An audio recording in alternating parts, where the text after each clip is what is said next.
अस्सलाम वालेकुम। मैं हूँ doctor Shazia Ashraf, professor gynae obs और consultant IVF clinic doctor Sajjad Australian concept infertility centre. आज का टॉपिक जिस पे हम बात करेंगे वो है एंडोमेट्रियोसिस। हम इसके बारे में बात करेंगे कि ये किस किस्म की बीमारी है, इसमें मुब्तला ख़वातीन को क्या मसाइल दरपेश होते हैं, स्पेशली इनफर्टिलिटी के रिलेटेड। तो हम अपनी बात शुरू करते हैं। एंडोमेट्रियोसिस जो है ये ख़वातीन की बीमारी है। ये उस स्टेज में होती है कि जो रिप्रोडक्टिव लाइफ हो, लेकिन इसका मतलब ये नहीं है कि जो बिल्कुल यंगस्टर्स हैं, टीनेजर गर्ल्स हैं और जो 40-45 के बाद की ख़वातीन हैं वो इसमें मुब्तला नहीं हो सकती। चूँकि ये रिप्रोडक्टिव लाइफ की है, इसका मतलब है कि जब एस्ट्रोजन प्रोजेस्ट्रोजन जो हार्मोन्स हैं वो अपने पीक पे होते हैं तो ये डिजीज़ ज़्यादा फ्लरिश करती है।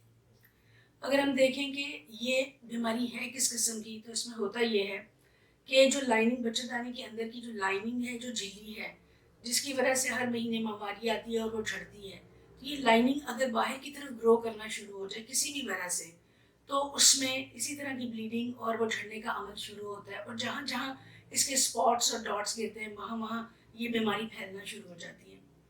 अब अगर हम इसको देखें कि जनरल पॉपुलेशन में ख़वातीन की ये 8 to 10% है, लेकिन जब हम इनफर्टिलिटी के पेशेंट्स को देखते हैं, वो बेऔलाद जोड़े, तो उनमें वो ख़वातीन जो है ऑलमोस्ट 40 से 50% जो है ख़वातीन को एंडोमेट्रियोसिस होता है। इसलिए आज के फोरम पे ये बात करना बहुत ज़रूरी है कि ऐसी ख़वातीन के साथ हम क्या डायग्नोसिस करें, क्या ट्रीटमेंट करें कि वो जल्द अज जल्द जो है उनका हमल ठहर जाए।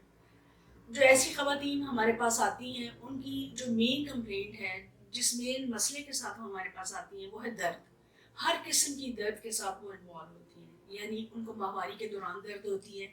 जैसे जैसे दिन बढ़ते जाएं दर्द बढ़ती जाती है। उनको माहवारी के बगैर भी दर्द होती है, लोअर एब्डोमिनल पेन जिसको हम कहते हैं, पेट के निचले हिस्से में दर्द, कमर में दर्द। इसका माहवारी के साथ बाजू का ताल्लुक होता है, बाजू का नहीं भी होता।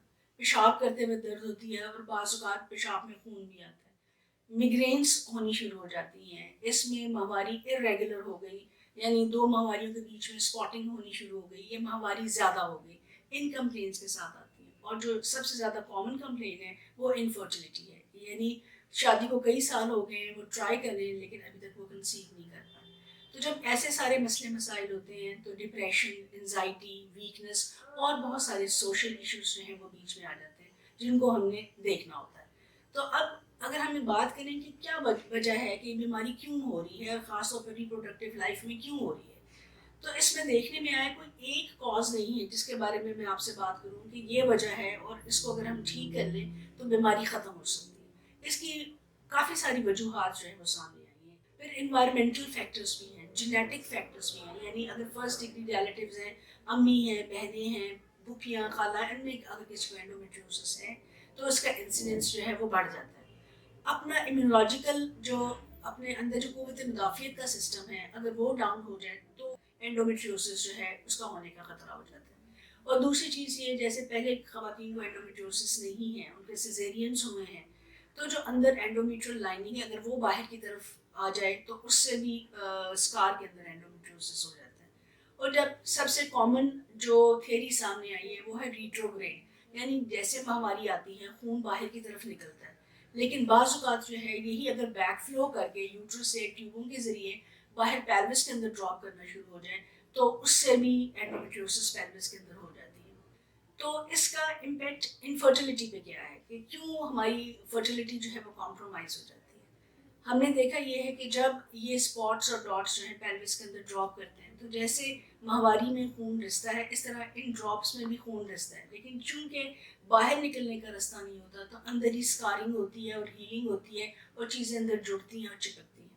तो जब हम एंडोमेट्रियोसिस को देखते हैं तो इसमें जो चीज़ सामने आई है, जो बहुत ज़्यादा सामने आई है, वो ये है कि इसमें ट्यूबें बंद होने का खतरा ज़्यादा हो जाता है, स्कारिंग हो जाती है, ट्यूबें बंद हो जाती हैं, अंडेदानियाँ जो हैं वो कॉम्प्रोमाइज़ हो जाती हैं, अंडों की क्वालिटी जो है वो ड्रॉप हो जाती है, मियाँ बीवी के ताल्लुकात कायम करने में मसला हो जाता है क्योंकि खातून को तकलीफ़ इस कदर ज़्यादा होती है कि उस तरह जो अज़दवाजी ताल्लुक है वो कायम नहीं हो सकता। तो ये मेन वजह हैं जिनकी वजह से फर्टिलिटी जो है वो कॉम्प्रोमाइज़ होती है। तो हम अगली वीडियो में आपको बताएंगे कि हम इसकी तशख़ीस कैसे करें और इलाज कैसे करें। सुनने का बहुत बहुत शुक्रिया।